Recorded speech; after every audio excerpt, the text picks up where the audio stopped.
You've all heard us talk ad nauseum about how much we love thebeardstruggle.com and to use our coupon code TORTURE19. From the oils and balms to the growth kits and shampoos, we love us some Beard Struggle. And saving money with our code TORTURE19. Well, now the Beard Struggle has a private VIP membership, the Viking Elite Black Card. It's composed of a community of beardsmen with access to exclusive deals, priority shipping, pricing, and perks with their premier partners. You'll get year-round access to all special reserve and black collection scents, and get to take part in the decision-making, casting your vote for the scents they revive and join exclusive beta product testing to shape their upcoming launches. Stand apart with their exclusive Black Card apparel and merchandise, attend exclusive events and meetups around the globe. Custom NFC functionality allows you to easily refer customers and earn commissions with a tap, and you could win monthly cash and product giveaways. Extended money-back guarantee, free shipping insurance, and priority customer service with a dedicated line ensuring quicker response times and priority assistance. Not to mention getting unmatched discounts on their partner brands. Yeah, partners like Warg Fitness, Armorillo Coffee Beans, Heathen Motors, Leviath Apparel, Stone Cot Fine Writing Supplies, Alehorn, Motor City Axe, Bearded Geek Crafts, Black Island Leather, and more. Sign up for 1 month, 3 months, or a 1-year subscription. Cancel anytime. But be quick, because only 1,000 worthy individuals will be able to get a card at a time. Beardstruggle.com. Do what's right for your beard. Do what's right for your face. Sort your fucking beard out.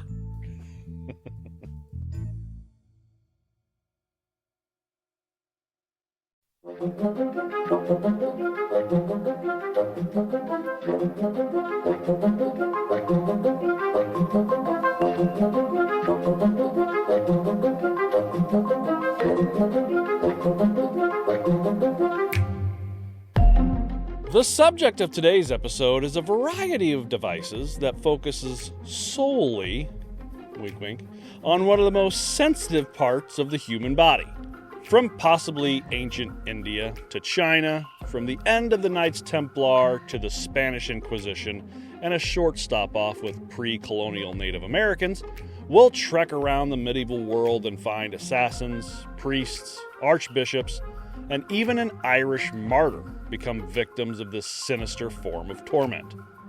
Consisting of anything from boards and wedges to leather and fire, these devices would crush bone, destroy skin, and mutilate the flesh. And whether you call it the Scarpines, Shin Crusher, Jai Gun, the Spanish Boot, K-Quin, Footscrew, Brodequin, or about a dozen other names, these devices are some of the most painful and life-altering that humans have ever created. Today, we give you the Boot!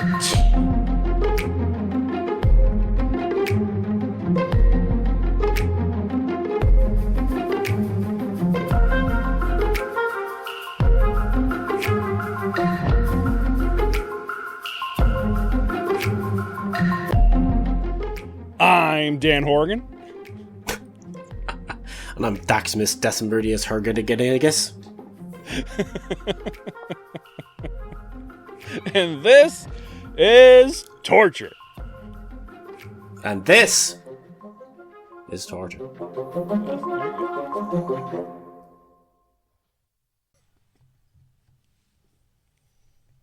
I like the way Sam asked a question of it last week. That this is torture. This is torture? Like it might be. You never know. I don't know. Yeah. See how the next. Big shout out to Sam. Had a good time with him. Sam's good people. Had a good time with him. He gave it to you a couple times with the whole Irish thing. Yeah, it was nice. Enjoyed it.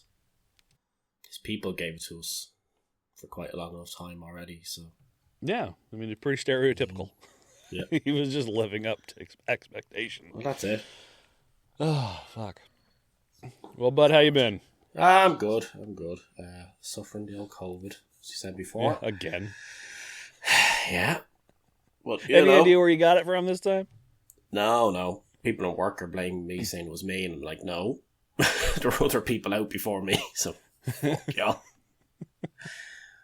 We're all sick. It was Dan. Pretty much, yeah. But God only knows. We have a sneaking suspicion that one of us brought it in. Alison got as a result of that, who then passed it back on to one of us before we realised what was happening, kind of thing, because like her immune system's so low. But right, yeah. So hit her like a train for a few days. Yeah, I would imagine. So apologies in advance to anyone if I had to run off and grab more tissue or start coughing or spluttering. I'll try and mute my microphone. But for the most part, getting by okay today. You know, so tomorrow should be good. Better. Yeah, hopefully. Better each day. Yeah, how are you, I'm Mr. all right. Dan Horrigan? I don't have COVID, so I'm good.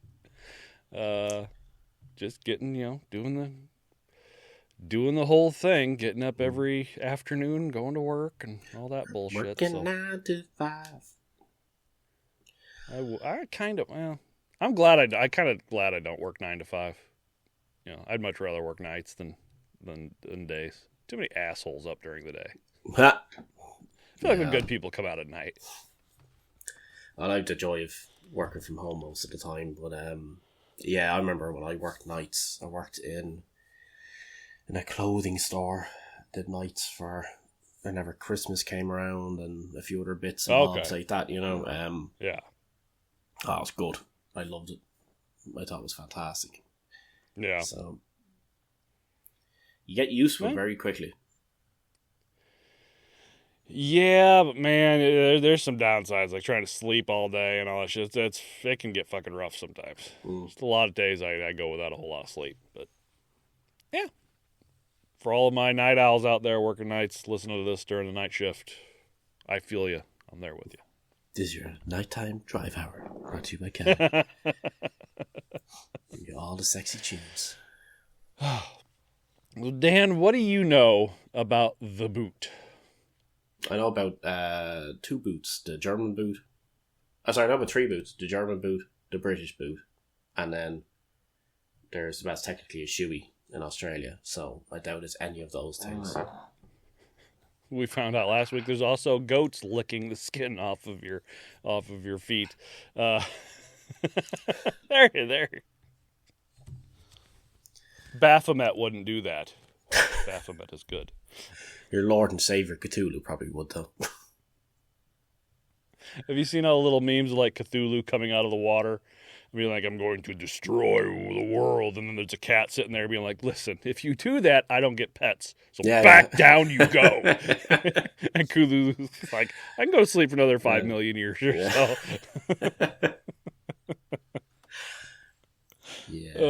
I wouldn't see my cats doing that anyway. Well, and let's take you back to the mid-1600s in Edinburgh, Scotland. Specifically, July 9th, 1668. You were a man by the name of James Mitchell. Now, let me preface before we really get into it that we're recording a little later than normal. And yes, one of the reasons is because I procrastinate. That's just the way it is. But another reason is every time I found information on this fucking thing, I would then turn around and find conflicting information on this fucking thing. And it gets really annoying. I like the infographic show on YouTube. That's really good. A great source of material. Mm-hmm. They're very well done, educational videos. They're very engaging. Quick to the point. So some of the stuff that's in here, some of the stuff that's in here, I pulled from there, and then when I went there, you go and you look at their sources and you read it up for yourself to see, find the whole story, and then you turn around and you find another story that contradicts that one, and it's like, I just want somebody to tell me. So they're like Taylor Swift album reviews. Yeah. Everybody says they're great. Please. Then you go listen to them and you realize they're full of shit. There you go. I just want somebody to tell me. Like, so there's quite a bit of conflicting information. It took me a while to like, okay, what do I need to put in here?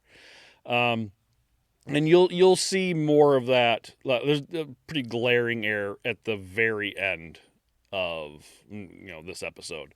There's going to be a little bit of a conflict of information. So I just wanted to get that out there. Anyway, Dan, you are a man by the name of James Mitchell, and you have decided to assassinate Archbishop James Sharp. Okay. You saw as many... That tracks. Yeah.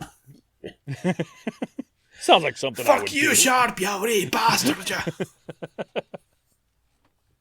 You saw, as many did, the Archbishop was the prime cause of trouble in Scotland. Many thought this. He wasn't a very popular guy because of his spearheading the movement of Episcopalianism, or governance by bishop, over Presbyterianism, rule by elders nominated by their congregation. He also had a bunch of clergy that refused to renounce the National Covenant, evicted from northern Scotland, and he condemned to death 11 prisoners who surrendered on a promise of mercy, telling them, quote, "You are pardoned as soldiers, but you are not acquitted as subjects." So, it's like, gotcha in technicality. Fuck off. Anyways, you don't like this guy. He needs to die. So on July 9th, you track down the Archbishop, who happened to be in his coach on the Royal Mile, and once within distance, you fire a pistol into the coach. Now, unfortunately, you only graze his hand and hit his friend, Bishop Andrew Honeyman, in the arm. You turn and run, escaping. You stay on the lam for the next 6 years. That is, until Sir William Sharp, James's brother, recognizes you in the street in early 1674. You are arrested and taken to Bass Rock. Don't worry, though. Would I not wear because like disguise, like glasses with the nose and the mustache or something, at least to disguise myself? Like, it's like, I'm going to run away after trying to kill the Archbishop. Will I change my appearance at all? No. Well, I mean, after Get 6 caught. years, you get lazy. Walking out of a chip shop with my mushy peas. That's what the Scottish like. They like their mushy peas. Well, I think everybody in the UK is big on mushy peas, aren't they? Yeah, I don't get it, but... Do you have a specific thing over there, which is I'll have to look it up and show it to you. It's fucking disgusting. It's a particular thing of food that's like I'll look it up anyway and I'll tell you in a minute. Continue with your story, please. But anyway, don't worry too much because James Sharp does end up getting assassinated because, again, he was not very liked, and a lot of people blamed him for some of the shit that was going on in Scotland. So he dies anyway, but it just, you weren't successful. Now, you are arrested and taken to Bass Rock, an island in the outer part of the Firth of Forth in the east of Scotland that had on it a prison, also known as Scottish Alcatraz. You are told that if you confess to the attempted assassination, that no harm will come to you. So when you are taken in front of the council on February 12th, you make a full confession. The High Court of Judiciary then sentences you to have your right hand cut off. You decide to retract your confession and plead not guilty. Like, no harm will come to you if you confess. All right, I do it. Cut off his hand. You know what? Fuck you. I didn't do it. Well, if that's the way you're going to be about it, I don't know what to tell you. Actually be like, I don't know what to tell you. Now, since your original confession was really the only proof they had of your involvement in the assassination attempt, they decide to use your participation in the Petland Rising, a very brief revolt against the Scottish government, to hold you and see if they couldn't get that confession after all. you are taken to their torture dungeon or wherever they did this type of thing. It was not very specific about where they did this. Or Don't threaten me with a good time. He walks in the door, like, oh, you. Death by you have snoo-snoo. certain plugs and beads. Yeah. I got you a new necklace. It's from Anal. And they throw you in a chair. Then they strap 3 pieces of wood around the sides of both calves and ankles. Then the executioner would take a series of wooden wedges, place them between the planks of wood and your legs, take a large mallet, and start hammering the wedges in further and further. With every blow from the mallet, the wedges would more and more smash and crush the muscles and bones, leaving your legs and ankles pretty much useless. This was the torture of the boot. Nice. Like, so again, things weren't exactly wheelchair accessible back then, so... Yeah. No. You usually just put yourself in a cart. Disabled parking for your horse. You know? I was tortured back in the 19s, and I demand that you have a place for me to park my car. James was asked upward of 30 questions before the actual torture began. Like if he was James Mitchell, if he knew of any other James Mitchells in the area, and there were actually 2 others, apparently. Shit like that. Just imagine him shouting random little questions at him, like, when? Who? Where?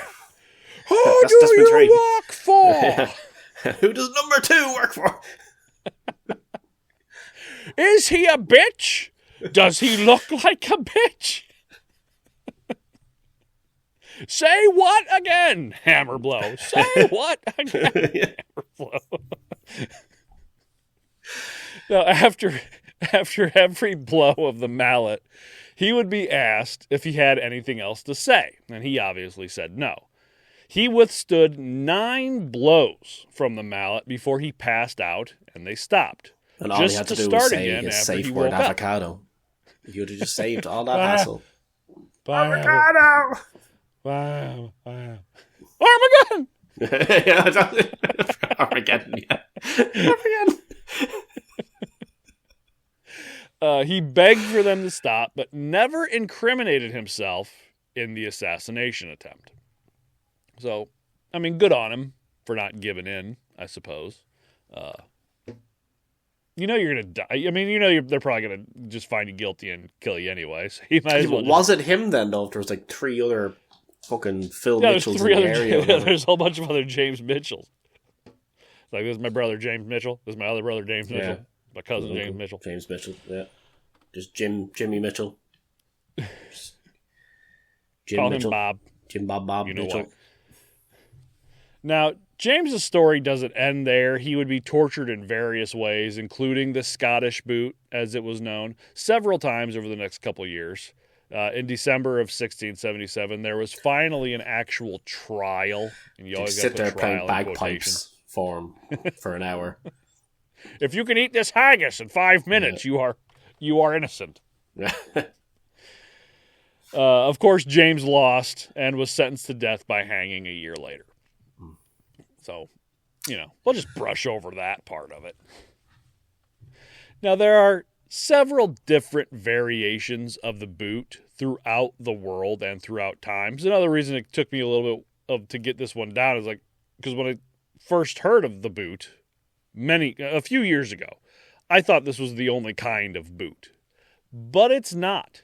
And we're going to cover a couple of different things that I actually had set up for their own episodes, and I was like, just throw them in here. Fuck it.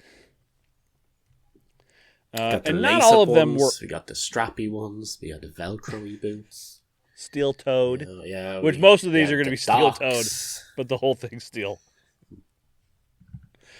Not all of them were used for extreme pain. Take the shoe. It looked more like if Santa's elves were into BDSM play. It it was essentially a metal shoe with a bell attached to the top. For attracting Once cats. the shoe was placed on the foot, the heel of the shoe would be screwed in tight so the wearer couldn't take it off. Then they would be made to walk around the town, bell jingling all the way for the public to see. Shame! Shame! Shame! Shame, and then you just jingle your foot. Yeah. Shame. Shame. Ding-a-ling-a-ling-a-ling. Is it Christmas time already, Papa? Here goes Of course, Father Christmas. if No, pain- child, that's the local rapist. He's been fucking sent to the walk of shame. Don't go near him. What's the ice cream truck? It's just the local rapist. Jingling his shoes. All the children come running. Ta-da-la, tra-da-la. Of course, if pain was the object, this could be done easily because at the toe of these shoes set a row of spikes. And when the heel portion was screwed tight enough, it would cram the toes into the spikes, impaling them. Continue to tighten the screw and the bones crack and break. Eventually, the bones of the instep would give way as the arch of the foot virtually breaks in half as the metatarsals flex, then snap. And then this ironically became the inspiration for the boot, the medical boot that you wear to repair such damage. That'd be pretty fucking funny if that was the case. It'd be funny if that was true. If that was It was true. like cranking, next thing it breaks, he goes, "Hey, I got an idea." Uncranks it a little bit, and then bit padding. It's like, there you go. You're gonna be fine. Trust me, I'm a doctor. Don't worry, I'm a doctor. Yeah. I know what I'm doing. See That the looks like spikes. it's Well, gonna there's a hurt. problem. There was the foot press instead of two boards sitting vertically on the legs. This would consist of two iron plates, one below the foot and the other on top. And they would be squeezed against the foot with the help of a crank mechanism. Sometimes a variant of this, found mostly in Nuremberg, Germany, would have the upper plate lined with spikes, including a large spike positioned over the big toe, which would puncture the nail as it was cranked shut. They also had what was called a toe breaker, which placed a bar over the toes of both feet at once and would smash all 10 phalanges at the same time. And this goes back into my phobia of getting my toes whacked with a ball peen hammer. Yeah. It's not. This is my Ling Chi, Dan. Or the whole time I'm reading it, I'm going, I don't like it. I don't like it. I don't like it. Nah, thanks. It sounds pretty. And It sounds pretty bad because of how simple it is, how direct it is. It's not overcomplicated. It's a big fuck off lump of steel with sometimes the spikes in it that tend to break your foot. And back in the 1600s, so having like broken feet and shit is like may as well be a death sentence at that stage. I mean, you weren't going to be healing from that ever properly. You couldn't ever properly perform manual labor thereafter. You definitely can't be a shoe salesman anymore. Gangrene, and then you have to get the whole bottom part of your leg cut off because it's all black from the infection. Yeah. You used to get a bitch in old school crutches. They used to have the big sticks. Yeah, it's just a stick. Yeah, with another Get stick yourself a kind peg of on leg. top of it. Yeah, that'd be pretty cool. Turn to a pirate. Speaking of peg legs, go off topic for a quick second. I was watching this thing with good old Fender guitars, right? And they're doing a factory tour thing, and they're talking to one of the guys where they be shaping the necks and stuff like this. And they're saying that was one of the neck profiles they had from back in like the 50s or 60s or whatever that they were unable to replicate.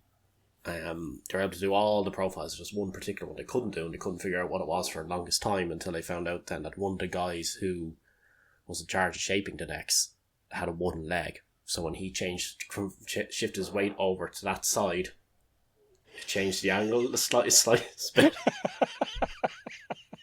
So when he was carving down the neck, it ended up causing having a higher grade of carve on that side. I just thought it was really fucking funny. I was like, that's fucking brilliant.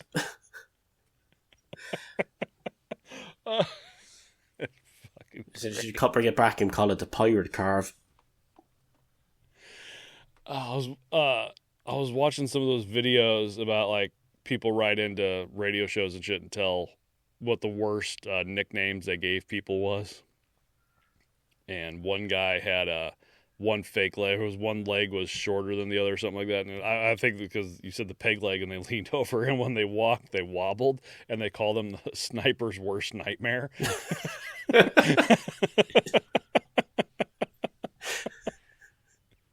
Yeah, if you kind of like, do you ever walk with one foot on the curb and one foot not, or even with one shoe on? Yeah, that's what it'd be like.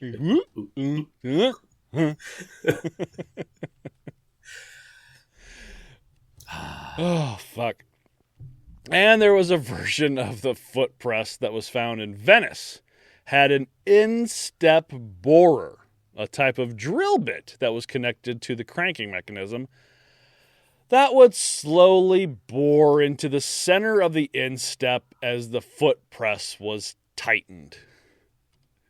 Dan's, for those of you who are not watching YouTube, just listening, Dan's sitting there shaking his head. Yeah, no. like, what the fuck? Like, seriously. Like, why did you think that? Yeah, you know, it'd be really cool if we added this. Let's put this drill bit in there. You know, that'd be fun. You know, it's just one of those douches is like, look what I created. This, it just crushes the foot and they'll tell us whatever we want to know. And they're like, huh, what if we add this? Yeah. You know, I wasn't looking for suggestions, Tom. I just wanted to build this thing. You know, Steve Cooper would never try to give me suggestions on my foot smasher.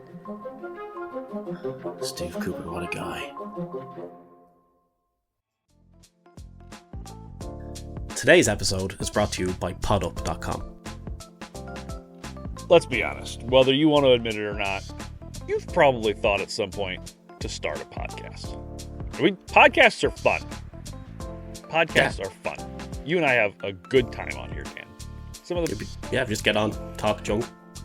Yeah. I mean, it's some dark content. What we're talking about isn't necessarily fun, but we make it fun. We have a good time, and we would never even met each other for one podcast. So that's true. Podcasts and Canadians. Podcasts and Canadians, little D&D thrown in there. I mean, change your life. Well, there are about 5 million podcasts out there, and around 90% of those stop after just 3 episodes. That's including about 1.8 million that stop before they even start, which we know a thing or two about that, now, to be fair. Yeah, we do, unfortunately. Yeah. Quite a few still on the drawing room floor. So. Yeah.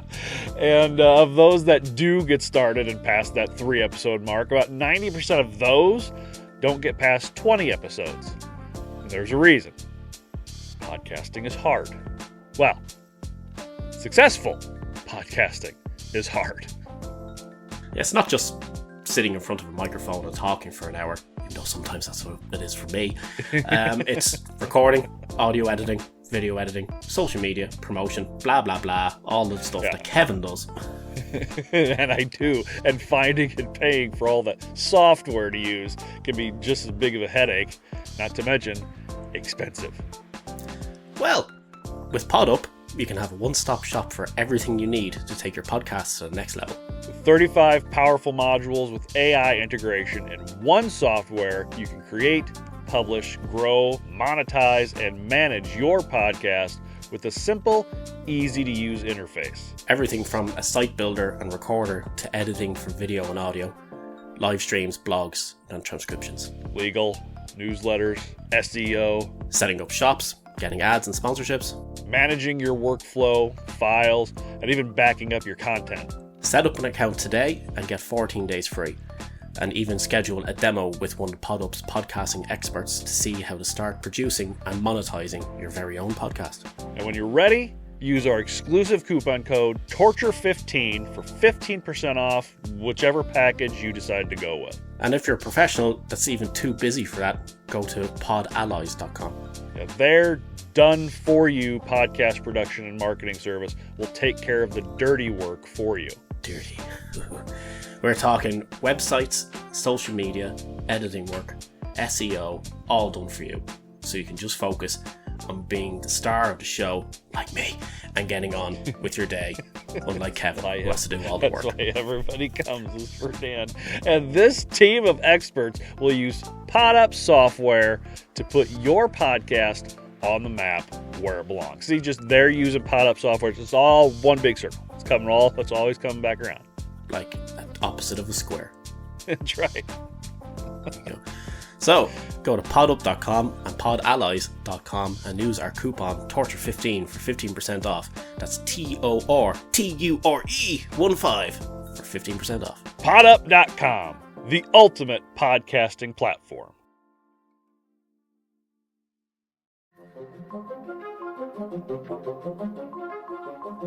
Now, then there was the boot that mostly resembled a, boot. There's two types. One made of riveted iron. It was placed on your foot and then filled with water or oil. Your booted foot was then placed over a fire until the liquid inside began to boil. This was also called foot roasting. And some sources, not many, say that Jacques de Molay, the last Grand Master of the Knights Templar, endured this torture, and many others, for about 6 years before being burned at the stake in early 14th century. Fun fact, Jacques de Molay was arrested on Friday, October 13th. The best day. Yeah. So lucky for some, not for him. Yep. Well, that's what you get for being a leader of a bunch of dickheads. Yeah, they had him like confessing about stepping on the cross and blasphemy and renouncing Christ and all this shit. I was like, whatever. Now, the other type of boot that actually resembled a boot was made of leather. While that doesn't seem too bad at first, wait until you hear the story of Ireland's own Dermot O'Hurley. Dan, do you know of Dermot O'Hurley? Sure. Don't I know his sister well? She only lives down the road from here, about 6 miles down there. It's the nearest house to here. It's where we get our turf from. And she's right down next to the shop where I buy my potatoes. I just assume anytime I see anything that says Ireland that you know who the person is. Yeah. You either know them personally or you know their history. It's like, Dan will know this person. Yeah. Sure. He was known for being really good at drawing a pint of Guinness. So he was. So. It reminds me, I used to work with a guy from Zambia. His name was Samson. Great guy. Love Samson to death. Great guy. But he came over with like a singing choir group. It's really a wild story. I'll have to talk to you about it at some other time. But this missionary goes over to Zambia, sees this choir group, brings them over here, and then he pretty much like locks them in a trailer and keeps them as slaves for a couple of years. Okay. He'd like take them and have them sing at churches and shit, and then he'd take them back, lock them back up in the trailer, and made them do like labor around his house. It's a crazy fucking story. But you know, that the way this connects to what we're talking about is after that guy got arrested and they all were set free, he started working construction for a guy in the local area, and they were real good friends. This guy, his name's Roger, goes down to like Universal Studios or something down in Florida, and they're taking a tour of the place. And the tour guide had an accent. And he goes, "Where's your accent?" And he goes, "Oh, I'm from Zambia." And he goes, "Do you know Samson?"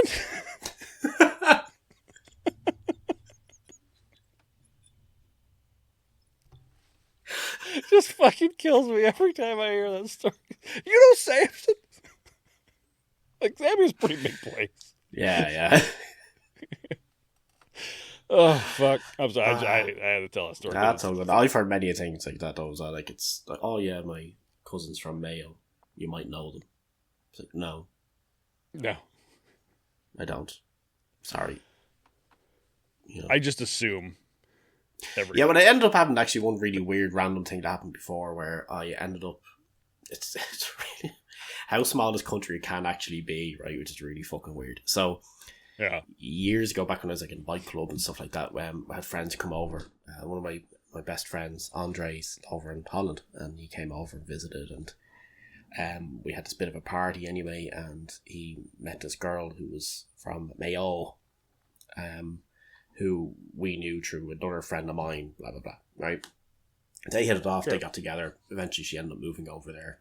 They're living together now years. So I moved... That same weekend, I was only after moving to your side of the country to Galway.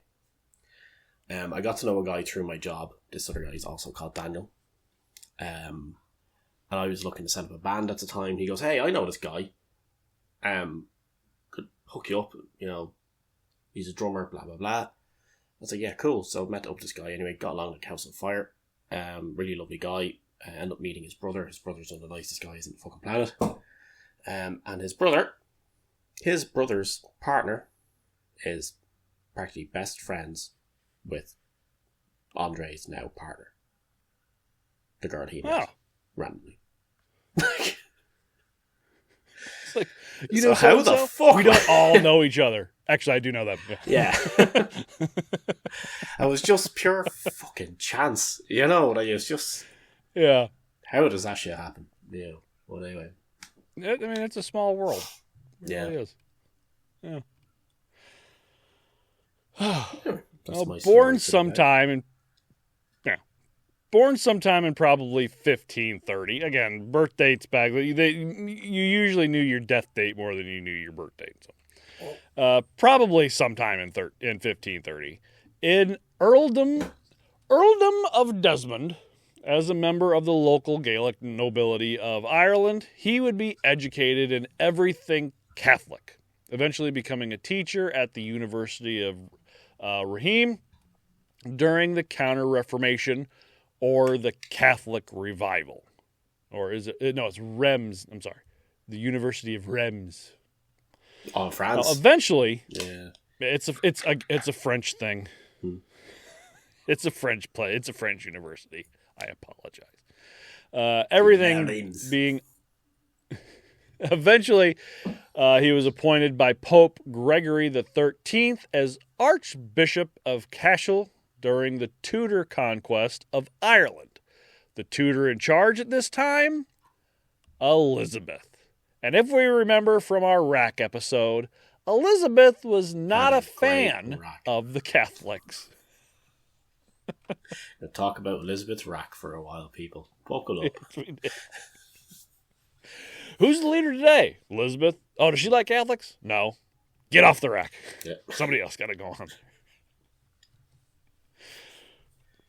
So when Dermot decides to go back to Ireland, he had to do it in secret. And after ministering to other Catholics underground in the Pale, or the section of Ireland that was under direct control of the English government. That's pretty much Dublin. That's the Pale. Yeah, the whole of Dublin. Well, that's the thing an awful lot of people view. Like, if you're a Google map of the Pale, it's still known as the Pale, and it's basically... Oh, is it? Dublin. Yeah. It's, oh, okay. Yeah, well. But yeah, just... Yeah. If you're from outside the Pale, then typically Dubs don't care about you. So it's anything. It's within the Pale is outside okay. the Pale. The Pale is culchies and stuff like that. Like, as we call them, like people from like rednecks. Like, our equivalent of redneck is culchie. Oh, so yeah. Degens. Yeah, but I live outside the Pale, so I can't really say anything. Yeah. So yeah. Now you know. So he, much like Nicholas Owens, will what he'll do a few years later, go listen to our Rack episode. Now, Dermot voluntarily gave himself up in order to save one of those protecting him, the Baron of Slane, Thomas Fleming, who had taken the Archbishop into his castle. Now, O'Hurley was arrested and taken to Dublin, the chief city of the kingdom, and was, quote, kept many days in chains in a dark, dismal, and fetid prison. He was taken in front of the chancellors. That's what it was. What a shithole. This is a dive bar. Yeah, Sit down. It's like €10 a pint or something. It's not even a diet. It's a tourist trap pub where they charge disgusting amount of money for drink. Yeah, they have people stereotypically dressed up in like green with shamrocks. That wouldn't surprise me. Yeah. Doing dances, the shillelaghs and all that. Yeah. Fucking hate that place. Anyway. He was taken in front of the chancellor and the treasurer and was, quote, civilly and kindly invited to follow the tenets of the heretics and promised large rewards on condition of abjuring his sacred character, relinquishing the office received from the Pope. He refused, stating that he was, quote, bound and resolved never to desert the church, faith, or vicar of Christ, Jesus, for any consideration. This went about as well as you would expect. The chancellor and treasurer tried once more to convince him that their way was the best and he should give up his Catholic ways. He still refused, and they exclaimed, quote, if we cannot convince you by argument, we will make you quit this your false law and embrace our religion or feel our power. It's a very 80s villain movie thing to say. Yeah, it's like power. I was gonna say it's like near the end of Masters of the Universe. Skeletor. Yeah. Well, I mean, they're British, so it fits. So March 7th, 1584, he was thrown to the ground and his feet and legs were encased in leather boots, also known as top boots, which extended all the way up past the knee. The boots were then filled with salt, bitumen, which was a type of asphalt or mineral pitch, either occurring naturally or found as a byproduct of burning coal or wood. It was a black, sticky substance used as an adhesive or a caulk, and could also be used for waterproofing. So there you go. It's almost like a tar, almost, kind of, made from organic material. Also, oil, tallow, and boiling water. Then his booted legs were placed on iron bars and put above a fire. Now, two things begin to happen. First, the outside of the boots will dry out from the heat of the fire. And if you don't know what happens to the leather when it dries out, think bacon. Yeah. It shrinks and hardens. Quite a lot. So there would begin to be a lot of pressure on the feet and legs. Second, the contents inside the boot would begin to heat up and boil. And if you remember from our boiling episode, the human body doesn't react well with boiling liquid. There are... Nope. Nope. There are parts of the story that are very hard to believe. But this is what was said happened. They left his legs over the fire for no less than 1 full hour. And in that hour, the pitch, oil, tallow, and whatnot not only burned off the skin from his legs and feet, but also melted away the flesh, destroying the muscles, ligaments, tendons, veins, and arteries. So when the boots were pulled off, they took all of that meat with them, leaving only bones behind. I just keep getting this image in my head of just leg, bone. Yeah, I'm trying to think. I think I've seen it in like a movie or a TV show or something where just somebody having their boot taken off, and like I think it was like Saving Private Ryan or something like that, where they're taking off a boot and all the shit's coming off with it. Everything comes off with it. Yeah. trying to think, Now- something like that. Anyway, I don't know. I can believe to an extent that happened. To an extent, without him dying. You'd pass out. But surely.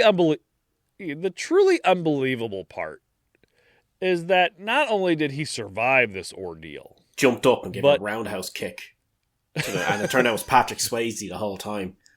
You know, and he's like, nobody broke was the Dermot bottom in part the of his corner. leg off, Yeah. started picking the bones off his foot, chucking them at people, Yeah. taking them out. Yeah. It's Roadhouse. Every time he kicks him. Roadhouse.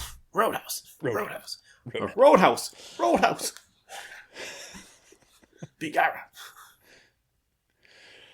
Quote, having his mind filled with thoughts of God and holy things, he never uttered a word, but held out to the end of the torture with the same cheerfulness and serenity and countenance he had exhibited at the commencement of his suffering, as if, flying the heat of the summer sun, he were lying in a dainty bed upon a soft pillow beneath an overshadowing tree, with spreading leafy branches, and beside a rivulet, humming with gentle murmur through fragrant lilies, quietly refreshing himself after hard work and the weariness of long vigils.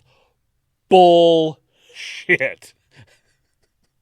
Yeah, that's complete It's like, bullshit. this is quite nice, actually. Wouldn't mind another.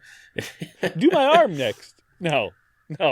I get the Irish are tough and can endure pain and hardship. No offense, Dan, but bullshit. Ain't nobody going through this shit and just being like, can I I've have gone through it another? twice this week already as part of my beauty regimen. So I'm going through it right now. Yeah. Joke's on you, motherfucker.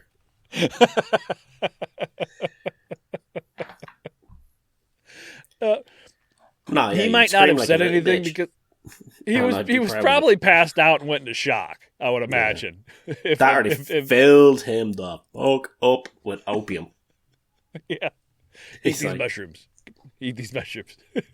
like, wow, my leg. Ooh. It feels like goldfish tickling my toes.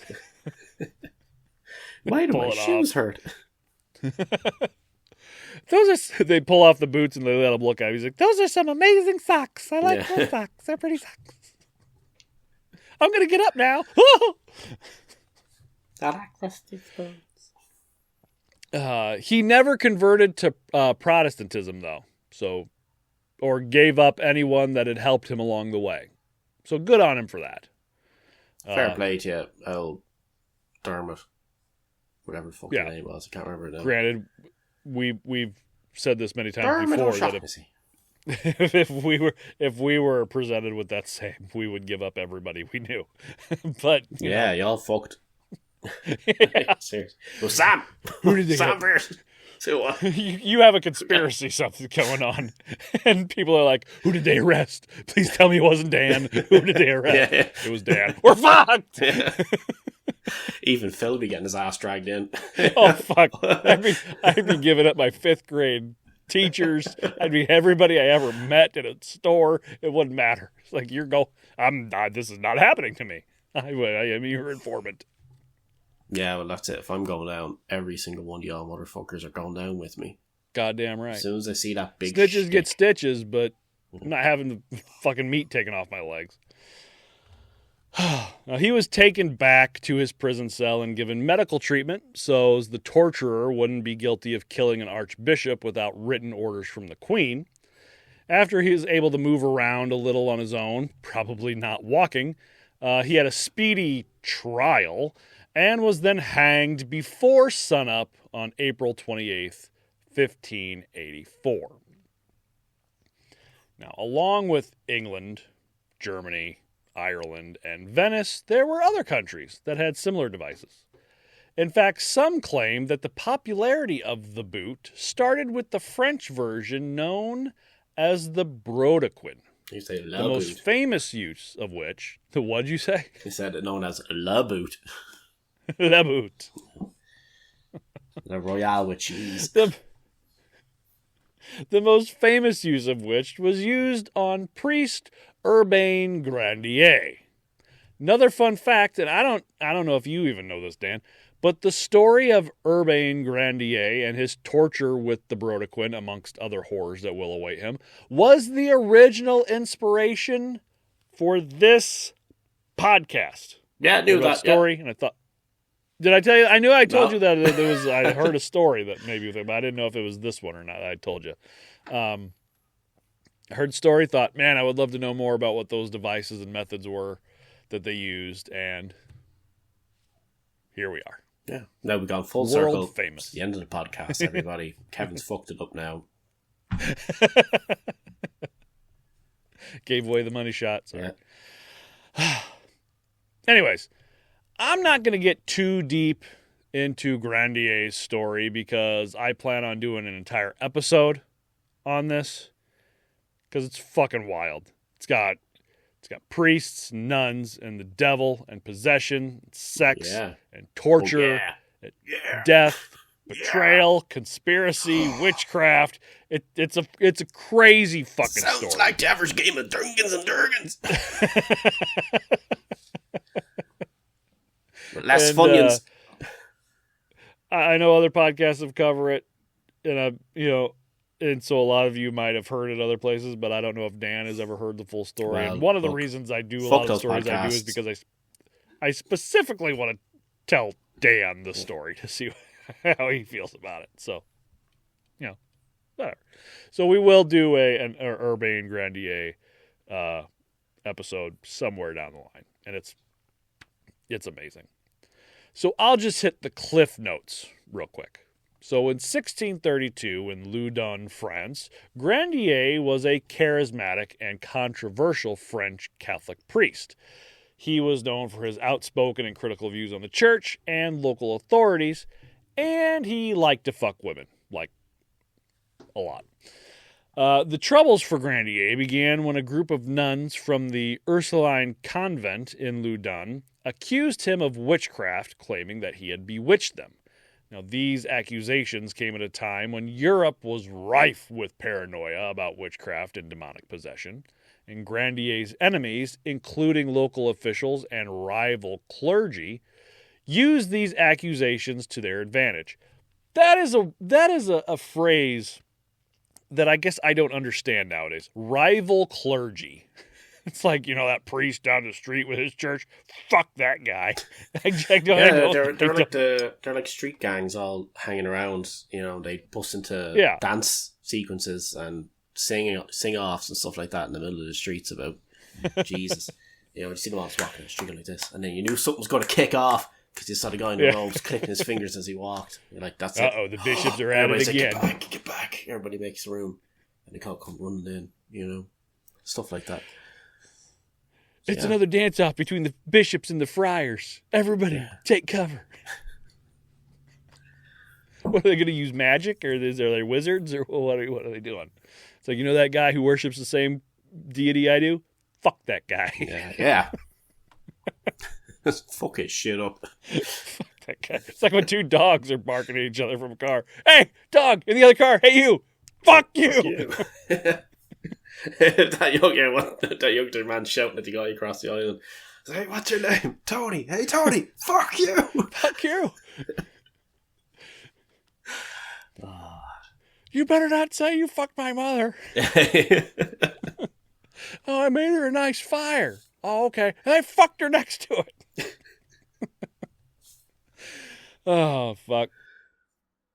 Now, he was arrested on December 7th, 1633, and after months in prison was found guilty of witchcraft and was sentenced to death, but not before he was maliciously tortured. Now, the brodequin was much like the Spanish boot we had talked about at the beginning of the episode. Slight differences. There were only 2 boards per leg that covered the entirety of the bottom leg. So Grandier was sat in a chair, and pieces of wood were strapped to his legs.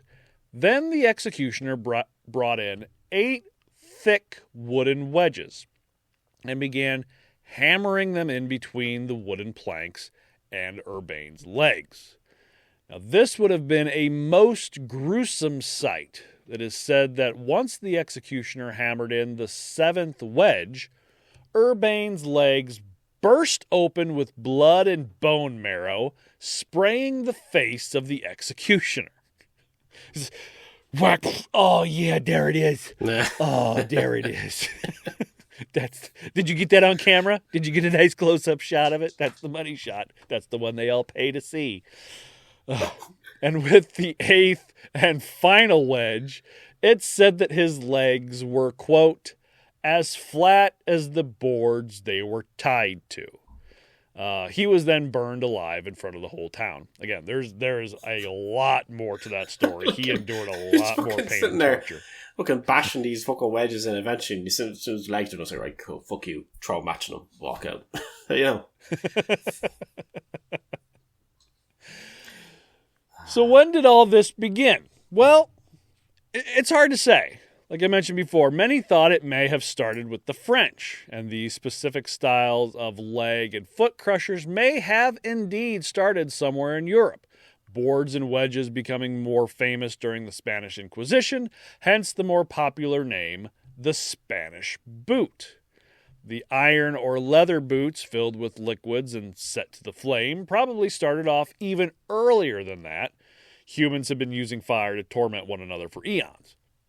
But it's also possible that it may have started even earlier than the Inquisition or the foot roasting of the fall of the Knight Templar in the early 1300s, in where else but go a little to the west. China. Yeah. Had to be one of the Asian China's countries. variant. Everything I've learned It's one of those so far over there. is that fucking back then, and even not even too far back then, people over in Asian countries tend to be fucking cray-cray with an awful lot of shit that they come up with.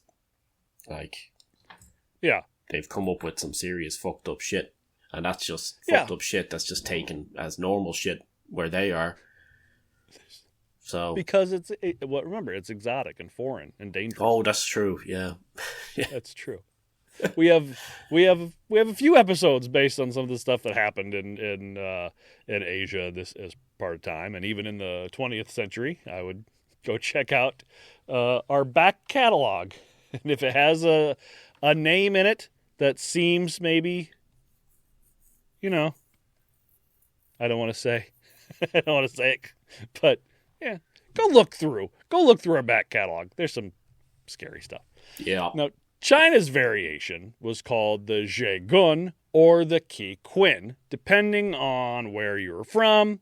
If you were doing the romanticized English translation, if you're doing the Mandarin or the Cantonese translation, it's a whole thing. And it's comprised of 3 rods of bamboo placed around the person's ankle, held together with a rope. When it was time for the actual torture, the rope is pulled on, tightening the bamboo to the point where the foot could actually be dislocated from the leg. Just give this a little pop, and there you go. Now it just wiggles around, and you can do whatever you want with it. and you are out of work for the next 6 weeks.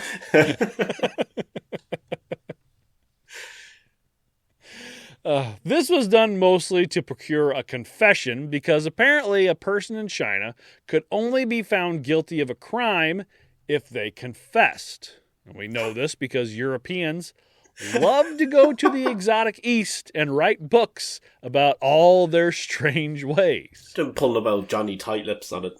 I ain't saying nothing. It's like, but we saw you literally murder that woman. I ain't saying nothing. Damn it. We won't get to close this case anytime soon. Now, even though one of the most famous publications, History of the Great and Mighty Kingdom of China and the Situation Thereof, was written in Spain in 1585, it's a mouthful. European countries had been subjecting victims to the Spanish boot for decades, if not a century or more at that time. So this whole, look at this horrible thing that the Asians are doing. Well, I mean, you're doing the same fucking thing. Yeah. No, they're doing it in the name of God, though, over in Europe. You see, that's the difference. They're doing it. Yeah, those heathen Chinese are doing it in the name of justice. yeah, they're just doing it just for the crack. Whereas, over in Europe, they're doing it just for the crack, but in the name of God, as an excuse. They're doing it because this person committed a crime and he needs to be punished. We're doing it because our imaginary friend told us to. Yep. He spoke to me in a dream.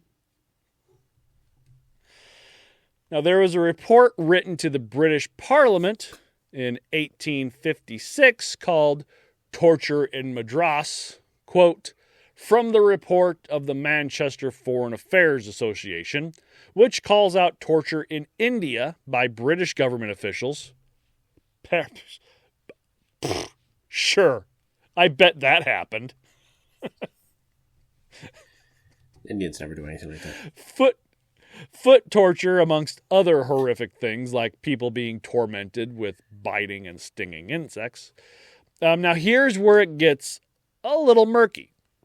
The process of kittee, which was said to be used in ancient India, the boot consisted of a little more than 2 boards lashed to either side of the victim's foot, after which ropes were twisted around it so tight that the ankle bone and eventually the entire foot was crushed. But there was supposedly also a form of crushing torture used by Native Americans before the colonization of the English that would be used on people that also went by the name of kittee. So maybe, just maybe, sometimes history can be confused. As I looked it up, I was like, okay, I need to look up more on this kittee, because apparently it happened in ancient India. And every time a definition would pull up, it would be a process used by the Native Americans to crush people. So I was like, okay, So those not are India, two different India, kind of Native America, Indians. India, yeah. They're not the same thing. So what is, and I don't have any more information about it than that, because I couldn't find any more other information about it. That's because of a mass genocide. You see, that's probably why. Probably didn't help any. No. I didn't forget this time, Dan. Any pop culture? His eyes get big, like no. like no. he was Funny enough, no. I daydreaming did actually look up. class I couldn't say anything to do with this, like, fucking boot shit in movies and stuff, and that's just something I missed. But I did genuinely in the background while we were going through have a look around, and I couldn't see anything that actually stood out that I could actually find. But the chances are there probably is something sitting around there somewhere. I'm telling this whole thing, and Dan's just like, I better do the part that I'm told to do here right now. I'll just get to it in the last second. Yeah. Yeah. Sometimes I do that. Yeah, do in the background. Every once in a while, maybe. Yep. Yeah, Time. I did look up that food item I was thinking of, and I have to apologise to every single person in Scotland because it wasn't a Scottish thing. It was in Wigan, which is in England, which is even worse. But it's known as the Wigan Pie Barm, which is a potato pie served in a burger bun, usually with mushy peas and gravy on top, which is one of the most disgusting things I think I've ever seen in my fucking... Because that's the only answer. I really would like to know why, but at the same time I kind of don't want to know why. Like a delicacy in Scotland, I know, like a deep fried Mars bar is a big thing over there. Ooh, that sounds pretty good. We do deep fried Snickers over here, and deep fried Oreos and deep fried pickles. Yeah, I've seen deep fried Oreos. It sounds a bit weird. I'd like to try deep fried pickle. I've never had a deep fried Oreo. I'm not a huge fan of Oreos myself. They're all right. I go for the golden Oreos more than I go for regular Oreos. But deep fried, I've had a deep fried Snickers. Oh, sorry. I thought you finished your sentence. I think there's a time lag. I think there's a little tiny time lag there for me, because it sounded like there was nothing being said for a second. And he's like, I've never tried deep fried Oreo. I'm like, okay. I've never tried a deep fried Oreo. I'm not a huge fan of Oreos myself. I have tried deep fried Snickers, and they are fucking amazing. They will burn the shit out of your tongue if you eat caramel, them. man. Yeah, if you eat them within 5 minutes of them being deep fried, you will take a bite and you will go. Yeah. But they are fucking delicious. I've also had deep fried pickles, which are also fucking delicious. Yeah, I gotta try and be one of those. I've had deep fried olives, not as good as deep fried pickles. I'm not an olive man, so I love olives. I fucking love them. nah. But deep fried pickles, there's a bar we used to go to watch the UFC fights, and I don't drink, so I was a designated driver. So my buddies would pay for my food, and the bar would give me like root beer or whatever for free for being the designated driver. So I'd eat and drink for free, and I always got the deep fried pickles with some ranch, and oh god, sounds good to me. Like the state fair up in Wisconsin was doing deep fried ranch. Yeah, so you take fucking pouring sauce instead of fucking fire. But yeah, you take a ball of ranch, you pour it in a vessel, and then you freeze it. Yeah, okay. And then when it's good and frozen, you bread it up, throw it in the deep fryer, and then when it comes out, you bite into it. It's breading and ranch, and that's all it is.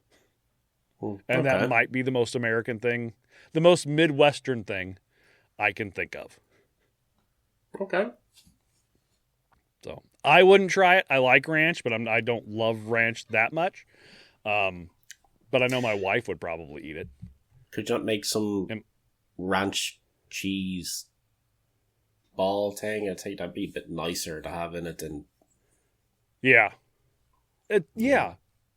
They also did deep fried butter where they'd freeze up butter. Seen that, yeah. Bread it, throw it in. It's like, that just seems like it would be crunchy on the outside and just mush on the inside. And just butter. Literally just fucking butter on the inside. It's just butter. You can literally watch people get fatter as they're at these state fairs.